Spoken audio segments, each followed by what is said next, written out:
Assalamualaikum warahmatullahi wabarakatuh. Semangat pagi rekan-rekan mahasiswa Sekolah Tinggi Ilmu Ekonomi Surakarta yang saya banggakan. Berjumpa lagi dengan saya Nugroho Agung Cahyono selaku dosen pengampu mata kuliah praktikum perpajakan.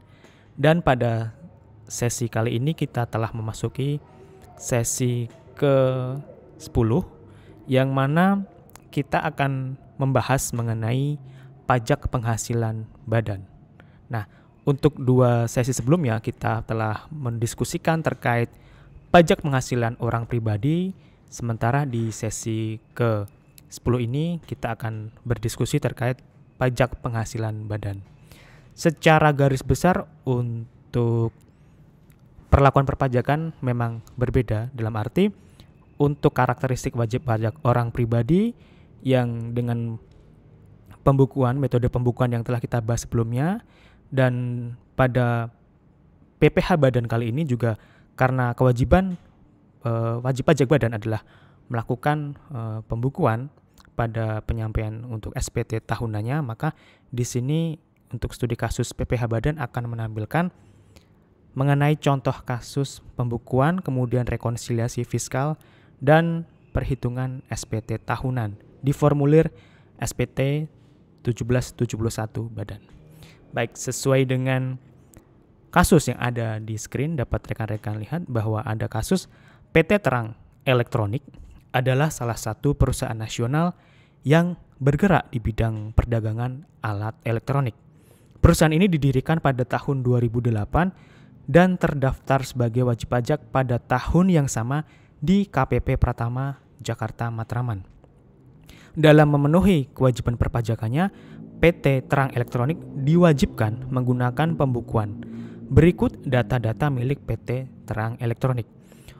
Untuk data Romawi 1 pemegang saham ada beberapa nama yang dapat rekan-rekan lihat juga. Kemudian dengan besaran jumlah modal disetor dan dividen yang diterima. Pada kolom kedua ada data perusahaan dengan nama PT Terang Elektronik, NPWP, dan data-data lainnya terlampir dan dapat disimak juga. Dan perlu diketahui bahwa PT Terang Elektronik menggunakan jasa akuntan publik dan juga diaudit dengan data terlampir. Kemudian di kolom ketiga terdapat tabel daftar penyusutan aset menurut akuntansi, di mana terdapat jenis aset mulai dari gedung, kendaraan, mesin, peralatan, inventaris, dengan tanggal perolehan, umur ekonomis, biaya perolehan, nilai residu, dan beban penyusutan per tahun telah disediakan, dan penggunaan metode penyusutannya adalah dengan metode garis lurus.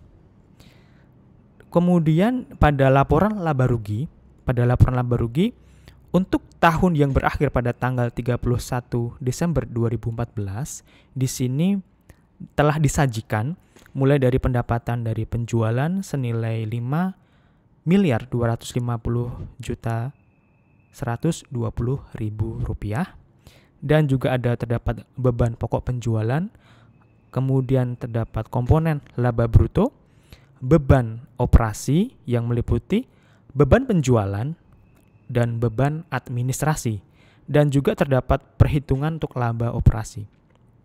Terdapat data terkait dengan pendapatan dan beban lain-lain dengan jumlah pendapatan dan beban lain-lainnya tertera, dan laba neto 985.909.000 rupiah. Pada Romawi 5 ada informasi tambahan di mana untuk beban gaji staf penjualan termasuk di dalamnya pemberian kupon isi ulang ponsel senilai 2.400.000. Pemberian ini hanya sebagai kenikmatan yang diberikan perusahaan dan tidak ada hubungannya dengan promosi ataupun pemasaran produk. Sementara itu, beban gaji staf administrasi sebesar Rp3.500.000 diberikan dalam bentuk natura berupa beras, gula, dan minyak goreng. Total pendapatan sewa sebesar Rp35.410.000, terdiri dari pendapatan perusahaan atau gedung yang disewakan kepada PT Asahan senilai Rp10 juta dan kendaraan yang disewa oleh PT Harum dengan NPWP tertera senilai Rp25.410.000. PT Harum memberikan nomor bukti pemotongan tertera dan tertanggal 10 Mei 2014. Pada poin C, perusahaan memiliki simpanan di Bank Mandala dalam bentuk deposito sebesar Rp200 juta. Suku bunga deposito tersebut 10% per tahun. Pendapatan bunga sebesar Rp4 juta yang tercantum dalam laporan laba rugi berasal dari deposito tersebut. Perusahaan melakukan impor barang senilai Rp685 juta dengan kredit pajak atas PPh pasal 22 impor telah dipungut oleh bea dan cukai sebesar Rp51.375.000 dengan nomor pemotongan bukti potong tertera tanggal 10 Agustus 2014. Pada poin E, beban administrasi lain-lain, di dalamnya terdapat sumbangan kepada masyarakat di sekitar lingkungan perusahaan sebesar Rp1 juta untuk kegiatan kerja bakti Jumat bersih. Pada poin F, angsuran PPh pasal 25 per bulan yang dilaporkan adalah Rp4.500.000 atau total angsuran PPh pasal 25 sepanjang tahun 2014 adalah Rp54 juta. Pada poin G, terdapat biaya perjalanan. Di dalamnya terdapat biaya perjalanan dengan keluarga pemegang saham sebesar Rp10 juta. Dan di poin H, beban rekreasi karyawan merupakan imbalan dalam bentuk natura menurut aturan perpajakan, sehingga beban tersebut tidak dapat dibebankan dalam laporan keuangan fiskal. Beban rekreasi karyawan diberikan kepada karyawan dan keluarga karyawan sebesar Rp6 juta. Nah, berikut diminta kepada saudara untuk pertama, membuat laporan keuangan fiskal yang dibutuhkan. Kedua, membuat daftar penyusutan aset menurut fiskal. Ketiga, membuat SSP angsuran PPh pasal 25 dan PPh kurang bayar atau PPh pasal 29, dan poin 4, membuat SPT tahunan WP badan. Nah, baik. Jadi untuk studi kasus PPh badan PT Terang Elektronik berikut memang cukup kompleks, dan di sini memang akan ada banyak data dan hal yang harus dikerjakan oleh rekan-rekan sekalian. Jadi telah saya siapkan untuk pembahasan mana langkah yang harus dilakukan terlebih dahulu untuk melakukan atau mengerjakan studi kasus yang diminta. Yang pertama adalah pastinya kita akan membuat rekonsiliasi fiskal. Jadi seperti yang juga pada kasus PPh orang pribadi pada sesi sebelumnya, akan ada rekonsiliasi fiskal yang mana akan ada pencatatan menurut akuntansi atau komersial dan pencatatan menurut fiskal, yang mana acuannya untuk secara fiskal adalah pada ketentuan peraturan perundang-undangan perpajakan yang berlaku beserta turunannya. Dan di samping itu juga rekan-rekan juga mesti mengetahui untuk biaya yang dapat dibebankan atau deductible expense maupun biaya yang tidak dapat dibebankan non-deductible expense, mengacu pada pasal 6 Undang-Undang PPh dan pasal 9 Undang-Undang PPh. Kenapa? Karena kita harus mengetahui bahwa tidak semua biaya yang dibebankan pada akuntansi atau perhitungan secara komersial itu diakui pada perhitungan secara fiskal, sehingga diperlukan koreksi, baik itu apakah koreksi positif yang konsekuensinya adalah menambah penghasilan neto secara fiskal, ataupun koreksi negatif yang berdampak pada mengurangi penghasilan neto fiskal. Itu secara garis besar yang pertama. Yang kedua, menyelesaikan perhitungan penyusutan secara fiskal. Sebagaimana telah ditampilkan di awal data di soal, bahwa terdapat beberapa aset dari perusahaan dan telah dilakukan penyusutan, dan pastinya secara perhitungannya secara akuntansi. Nah, sebagaimana konsisten pada untuk rekonsiliasi fiskal, bahwa perhitungan penyusutan aset di sini juga akan ada perhitungan secara fiskal.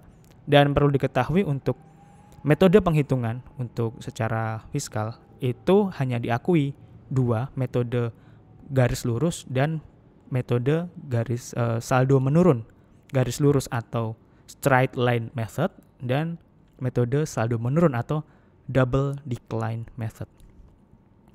Kemudian ada PPh yang dipotong atau dipungut pihak lain, yang mana adanya perhitungan output PPh di sini sesuai dengan transaksi yang terjadi.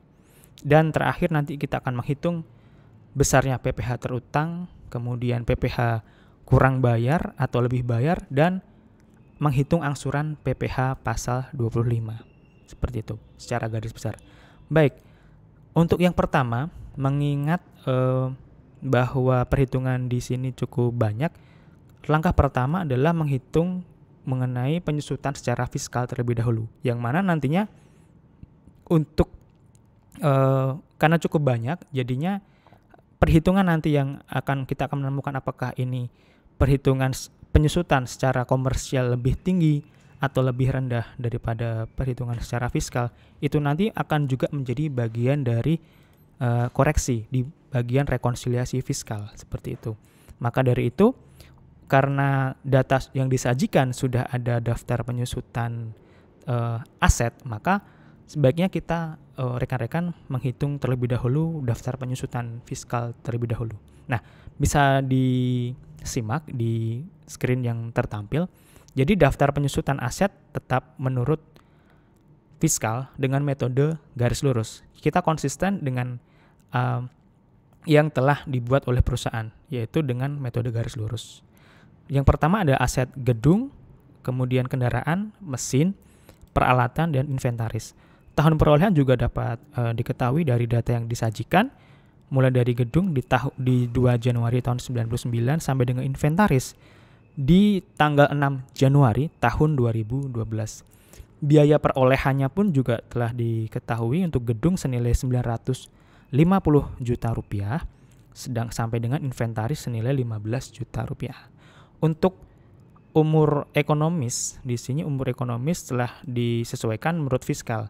Jadi perlu diketahui sebagai informasi kepada rekan-rekan sekalian bahwa secara fiskal untuk aset di situ aktiva berwujud itu ditetapkan juga mengacu di pasal 10 Undang-Undang PPh dan juga pasal 11 Undang-Undang PPh, di mana ada 4 kelompok, yaitu kelompok pertama, kelompok kedua, kelompok ketiga, dan kelompok 4.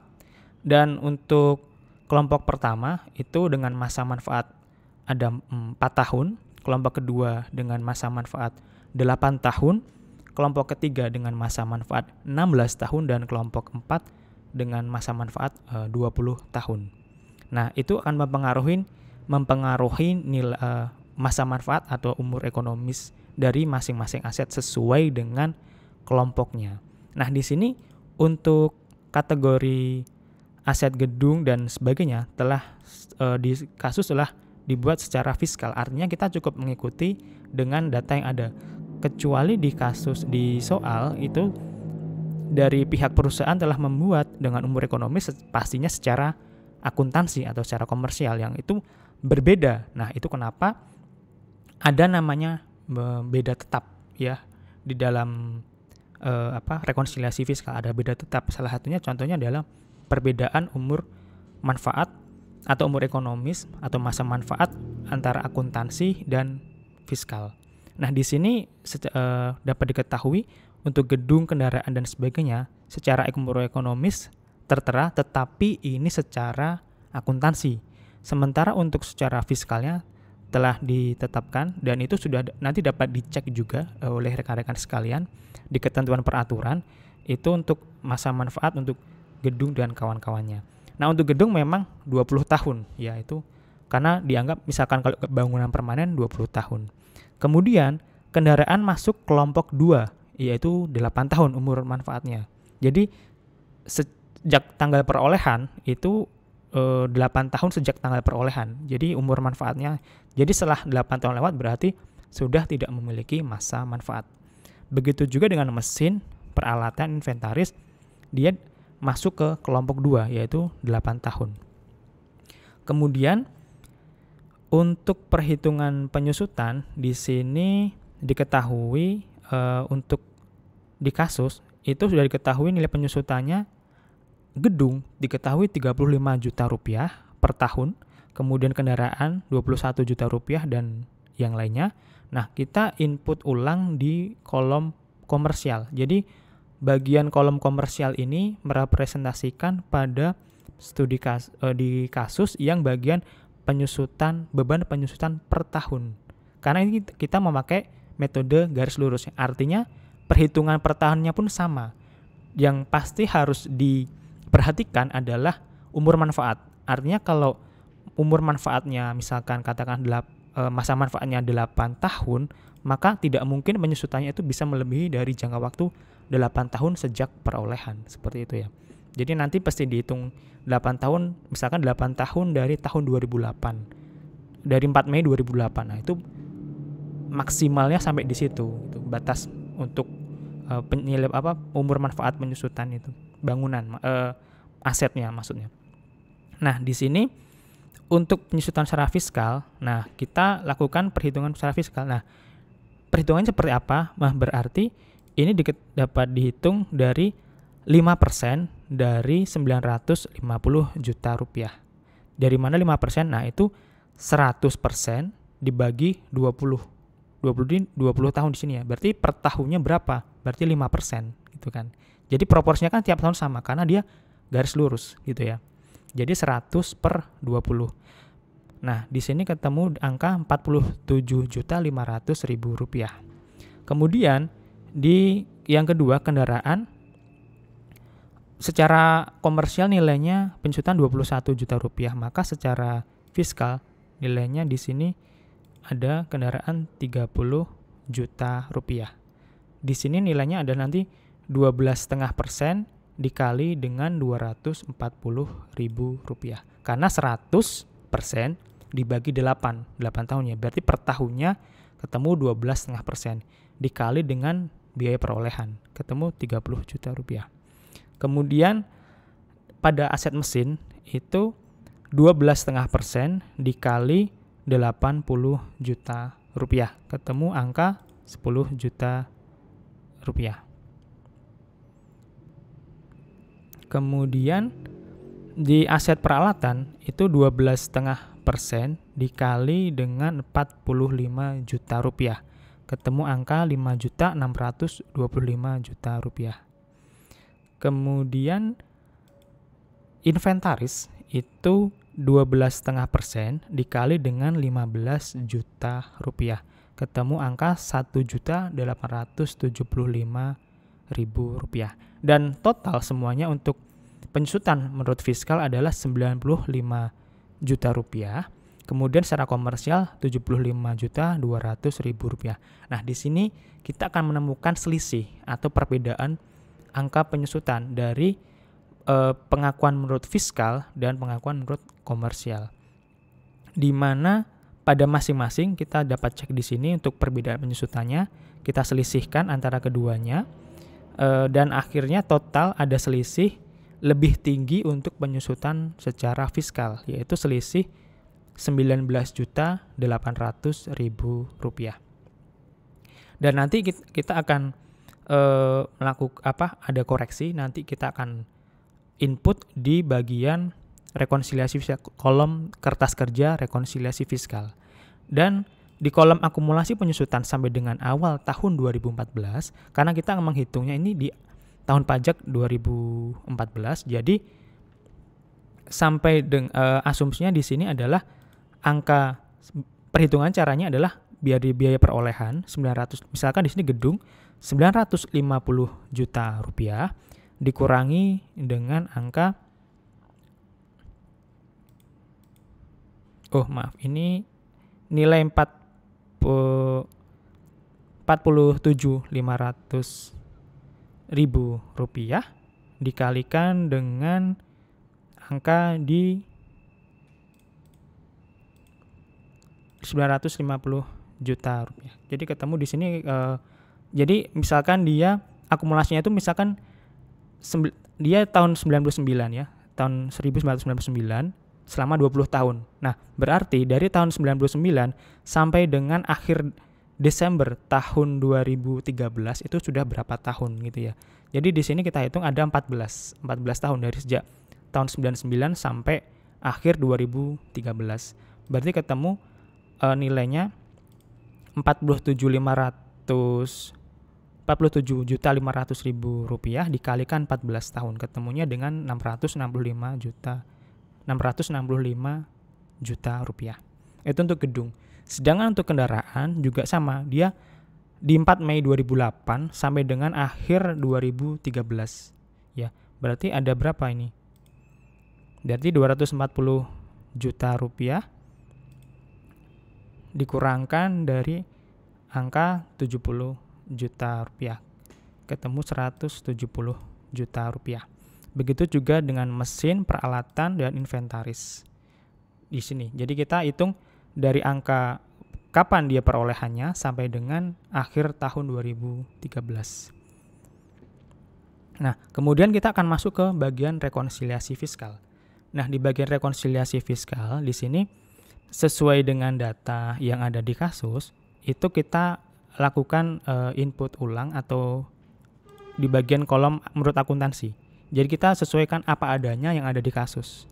Nah, di sini yang akan mengalami perubahan pastinya di bagian kolom rekonsiliasi fiskal, koreksi positif, koreksi negatif, kemudian menurut fiskal juga. Dan di sini ada kolom dasar hukum. Nah, dasar hukum ini fungsinya apa? Nanti untuk sebagai dasar koreksinya itu apa gitu. Misalkan kita tidak bisa semena-mena untuk melakukan koreksi sebelum tahu dasar hukumnya diatur di apa gitu ya. Misalkan contohnya ada biaya perjalanan yang dilakukan oleh keluarga pemegang saham. Nah, pastinya itu akan dilakukan koreksi gitu kan. Tapi dasar koreksinya apa? Nah, kita perlu cantumkan di bagian kolom dasar hukum. Kemudian mulai dari pendapatan dari penjualan senilai 5.250.120.000 rupiah sampai dengan bagian akhir laba neto, kita input ulang atau tinggal salin dari bagian laba rugi menurut akuntansi yang ada di studi kasus ya. Kita samakan aja gitu datanya. Nah, baru yang perlu kita perhatikan adalah ketika ada adjustment atau penyesuaian di bagian kolom 5 informasi tambahan, yang mana pada poin A misalkan dia terdapat pemberian kupon isi ulang ponsel senilai 2.400.000 pada bagian beban gaji staf penjualan. Pemberian ini hanya sebagai kenikmatan yang diberikan perusahaan, tidak ada hubungannya dengan promosi ataupun pemasaran produk. Nah, perlu diketahui bahwa biaya yang dapat dibebankan itu adalah yang ada golongan 3M. 3M di sini adalah untuk menagih, mendapatkan, dan memelihara penghasilan. Jadi misalkan kalau untuk kegiatan produksi, distribusi, konsumsi, ataupun yang terkait dengan pemasaran dari perusahaan, maka itu dapat dibebankan. Sementara kalau di luar itu maka tidak dapat dibebankan, ya berarti harus dikoreksi gitu ya. Nah, sementara di informasi bagian A ini, kupon isi ulang ponsel senilai 2,4 juta ini tidak ada hubungannya dengan kegiatan promosi atau pemasaran produk. Artinya di sini sifatnya memang tidak dalam upaya 3M tadi, maka kita akan melakukan koreksi gitu ya.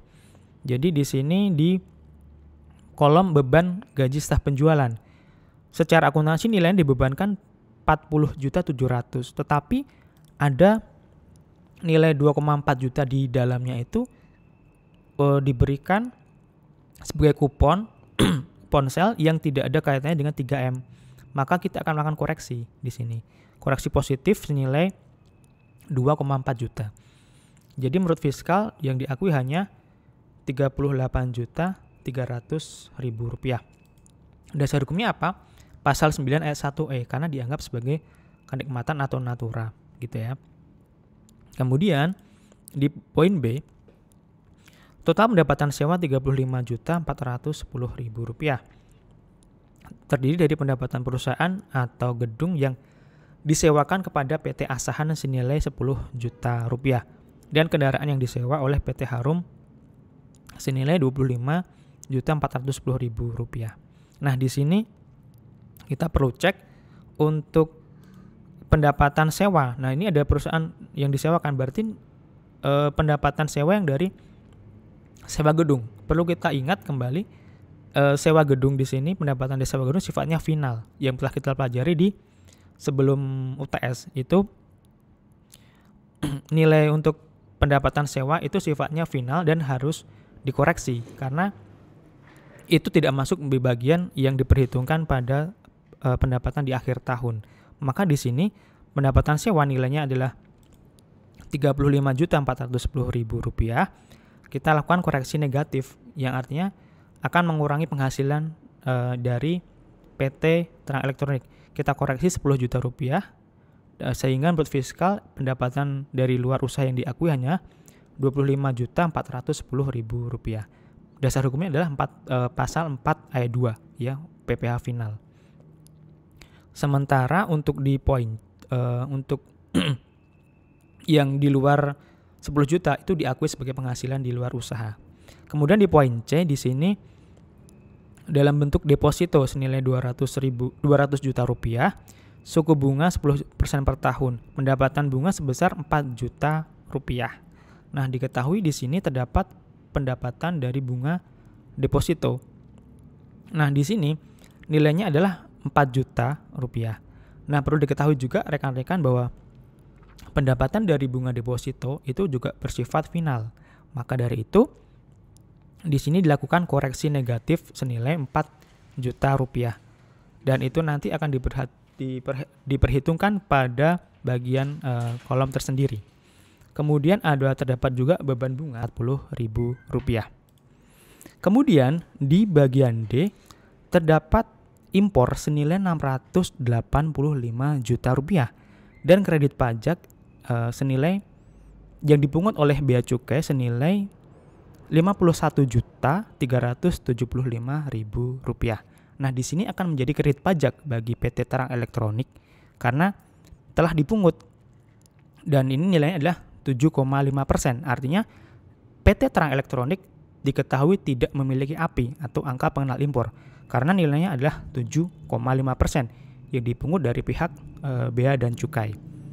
Kemudian di poin E terdapat sumbangan kepada masyarakat di lingkungan perusahaan sebesar 1 juta rupiah untuk kegiatan kerja bakti di Jumat Bersih.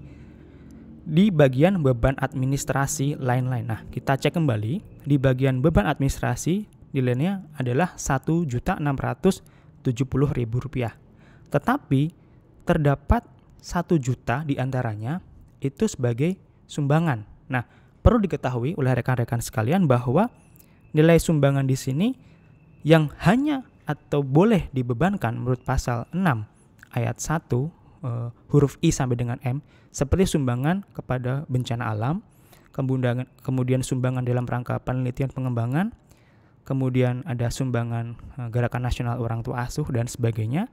Dan untuk sumbangan yang dilakukan oleh PT Terang Elektronik di luar itu, sehingga perlu dilakukan koreksi, yaitu berupa koreksi positif yang akan menambah penghasilan neto fiskalnya. Kemudian kita cek kembali di huruf F. Itu nilai angsuran PPh pasal 25-nya adalah 4,5 juta rupiah dengan total 54 juta rupiah per tahun di tahun 2014. Itu nanti akan menjadi kredit pajak atau pengurang di akhir tahun pada saat penghitungan PPh tahunan dari PT Terang Elektronik. Kemudian di poin G, biaya perjalanan, di dalamnya terdapat biaya perjalanan keluarga pemegang saham sebesar 10 juta rupiah. Kita cek kembali di biaya perjalanan secara akuntansi nilainya adalah 55 juta rupiah yang dibebankan. Tetapi perlu diketahui dari informasi tadi, 10 juta rupiah diantaranya merupakan biaya dari keluarga pemegang saham. Sementara menurut dasar hukumnya di pasal 9 ayat 1 huruf B Undang-Undang PPH, bahwa untuk biaya yang dikeluarkan pemegang saham tidak dapat dibebankan, sehingga nilai atas nilai 10 juta rupiah di sini merupakan bentuk dilakukan koreksi positif, sehingga yang diakui secara fiskal hanyalah selisihnya, yaitu 45 juta rupiah. Dan di poin H, pada beban rekreasi karyawan merupakan imbalan dalam bentuk natura menurut aturan perpajakan. Sedangkan beban rekreasi yang diberi karyawan yang diberikan senilai 6 juta rupiah. Kita cek di beban rekreasi karyawan adalah nilainya 6 juta rupiah. Nah, di informasi disampaikan bahwa ini merupakan bentuk natura atau kenikmatan. Nah, kita kembali lagi bahwa di pasal 9 ayat 1 huruf E yang mengatur mengenai natura atau kenikmatan yang diberikan itu merupakan bentuk dari tidak dapat dibebankan, sehingga kita perlu melakukan koreksi. Di sini adalah koreksi positif, sehingga untuk atas beban rekreasi karyawan secara fiskal tidak ada sama sekali karena sudah dikoreksi semuanya. Nah, berarti kita telah melakukan penyesuaian atau adjustment menurut pengakuan fiskal, sehingga langkah berikutnya adalah kita melakukan kalkulasi ulang dari perhitungan menurut akuntansi, kemudian kita sandingkan dari koreksi positif ataupun koreksi negatifnya menurut rekonsiliasi fiskal dan perhitungan menurut fiskal. Dan perlu diketahui untuk beban penyusutan itu masuk di bagian secara akuntansi nilainya 75.200.000 rupiah, sedangkan secara fiskal adalah 95 juta rupiah menurut perhitungan yang telah kita lakukan tadi. Sehingga diketahui ada selisih, yaitu 19.800.000 rupiah. Dan di sini lebih besar pengakuannya menurut fiskal, sehingga koreksi yang dilakukan di sini adalah berupa koreksi negatif. Dengan dasar hukumnya adalah di pasal 11 ayat 6 Undang-Undang Pajak Penghasilan. Sehingga kita lakukan penyelesaian untuk penghitungan, yaitu diketahui untuk laba sampai dengan perhitungan dari beban penjualan neto, kemudian laba bruto diketahui ada masih sama nilainya, kemudian di bagian beban penjualan itu dapat selisih, di sini sudah terdapat koreksi. Kemudian di bagian beban administrasi di sini juga sudah terdapat jumlah koreksi yang dapat dilihat rekan-rekan sekalian. Dan di bagian laba operasi juga pengakuan menurut fiskal adalah 952.039.000 rupiah. Lebih tinggi dibandingkan perhitungan menurut akuntansi. Sedangkan pendapatan dan beban lain-lain di sini hanya diakui 25.410.000 rupiah. Sehingga laba neto menurut fiskal di sini 977.449.000 rupiah. Sehingga itu nanti akan kita lakukan sebagai dasar perhitungan di PPH terutang. Nah, di sini PPH terutangnya di sini sebagai dasarnya penghasilan atau fiskalnya adalah 977.449.000 rupiah yang tadi. Dan perlu diketahui berhubung di sini PT Terang Elektronik dengan jumlah omsetnya masih di bawah 50 miliar rupiah setahun, maka mendapatkan fasilitas pasal 31E, yang mana untuk penghasilan kena pajak yang mendapat fasilitas di sini adalah dari angka 4,8 miliar dibagi dengan nilai peredaran brutonya, yaitu 55.250.120.000 rupiah dikali dengan penghasilan neto fiskalnya. Nah, di sini dari mana angka ini dapat diketahui? Nah, ini perlu rekan-rekan cek kembali di Undang-Undang PPH di pasal 31E yang kemarin sudah saya posting ya di Google Classroom, sehingga menemukan angka 893.647.231 rupiah. Sementara penghasilan yang tidak mendapat fasilitas yaitu selisihnya, yaitu dari angka 977 juta sekian dikurangkan 893 juta sekian, sehingga ditemukan angka 83.800.769. Sehingga PPh yang terutang di sini ketemu dengan angka yang lapis pertama ada 111 juta sekian, ini yang mendapatkan fasilitas, sedangkan yang tidak mendapat fasilitas nilainya full 25% ya di sini. Sehingga totalnya adalah 132.656.346 rupiah. Untuk kredit pajaknya, sebagaimana yang telah disampaikan di informasi di awal, terdapat pengurangan di PPh pasal 22 atas impor barang yang telah dipungut oleh Bea dan Cukai senilai Rp51.375.000. Kemudian PPh pasal 23 atas sewa kendaraan dari PT Harum senilai Rp508.200 dan angsuran di PPh pasal 25 senilai Rp54 juta. Sehingga total kredit pajak ada Rp105.883.200.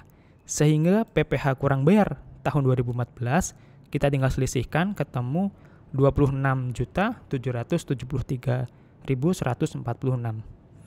Dan langkah terakhir adalah menghitung angsuran PPh pasal 25 untuk tahun pajak berikutnya ya. Jadi untuk 2014 itu diketahui di totalnya Rp54 juta, sementara untuk 2015 adalah perhitungan sesuai dengan skema perhitungan sebagai berikut. Untuk total PPh yang terutang yaitu dari angka Rp132.656.346 dikurangkan dengan kredit pajak di luar PPh pasal 25. Jadi diketahui hanya PPh pasal 22 dan 23 totalnya adalah 51 juta sekian. Diketahui dasar perhitungannya sehingga ditemukan angka Rp80.773.146. Dan dari angka ini dibagi 12 bulan, yaitu ketemu angka Rp6.731.096. Demikian mungkin yang bisa saya sampaikan untuk sesi ke-10 PPh Badan untuk studi kasus PT Terang Elektronik. Dan di pertemuan berikutnya ini nanti kita akan membahas tentang tutorial pengisian SPT tahunan PPh Badan formulir 1771. Dan semoga yang dapat saya sampaikan ini dapat bermanfaat. Tetap semangat bagi rekan-rekan sekalian dan lakukan hal-hal yang positif selama pembelajaran daring. Dari saya, terima kasih. Wassalamualaikum warahmatullahi wabarakatuh.